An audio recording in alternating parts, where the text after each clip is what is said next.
Mr. Gorbachev, tear down this wall. Hello and welcome to Time Tunnel, where we find out what was making news in the past. I'm Christiane Klein in New York. Today we travel back to this day in 1972. Here are Howard K. Smith and Harry Reasoner.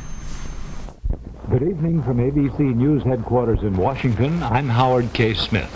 I'm Harry Reasoner in New York. These are tonight's headlines. Mujibur Rahman returns home and tells his countrymen that Bangladesh will remain independent from Pakistan. Hubert Humphrey formally announces his candidacy for the Democratic presidential nomination. The Surgeon General reports that a non-smoker may suffer from inhaling someone else's smoke. And a federal judge, for the first time, orders a city and its suburban schools consolidated to achieve racial balance. Sheikh Mujibur Rahman returned to his native soil today as president of the new nation of Bangladesh. In Dhaka, capital of what used to be East Pakistan, the Sheikh said he felt no bitterness toward West Pakistan, where he was held captive during the successful Bengali rebellion that he inspired. But he also said that Bangladesh will never have any links with the West Pakistan government. The Sheikh flew to Dhaka in a British jet, which already had taken him to London and New Delhi following his release in West Pakistan. ABC's Ron Miller reports on his arrival. Before landing, the Sheikh's plane circled Dhaka. He had the opportunity to see the estimated 1 million people who waited for him.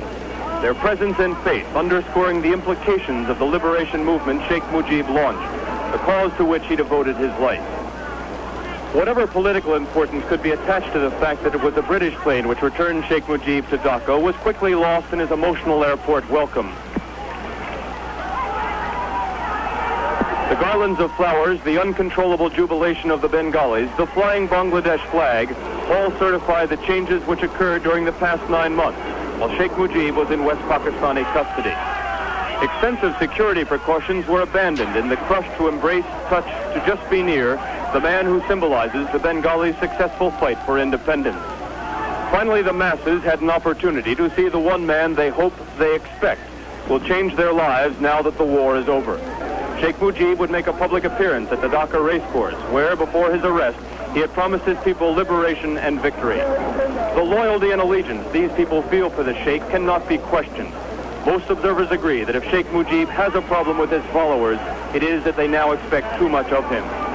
Promises of a bright future must now be tempered by the reality of Bangladesh. 75 million Bengalis focus their hope for the future on Sheikh Mujib. To his followers, he is more than a political leader. He is the savior of this land. But after the celebrations, the immense problems facing Bangladesh must be met. And at times, the solutions will be extremely difficult, perhaps unattainable, even for Sheikh Mujibur Rahman. Ron Miller, ABC News, Dhaka.